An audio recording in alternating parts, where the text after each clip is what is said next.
Hey guys, and welcome to a new video on how to do. Today I will show you how to use color grade from any movie that you like in DaVinci Resolve 18. Let's say this is my clip and this is a clip from Fast and Furious, as you can see here. And I want to use the color grade used here in the movie on my clip.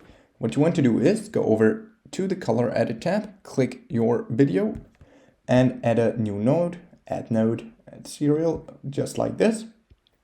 Then go over to your clip that you want to apply the color grade on, hold down Command or Alt, then select the clip from your movie and then right click it, select it, right click and go to shot match to this clip.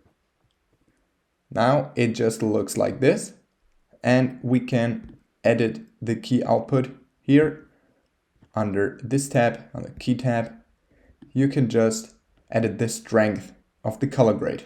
Okay, that was a quick tutorial on how to use the color grade from any movie that you like in DaVinci Resolve 18. If you enjoyed the video, please like and subscribe to stay tuned for more how to do videos. If you have a video suggestion, just let me know down in the comments. See you guys soon.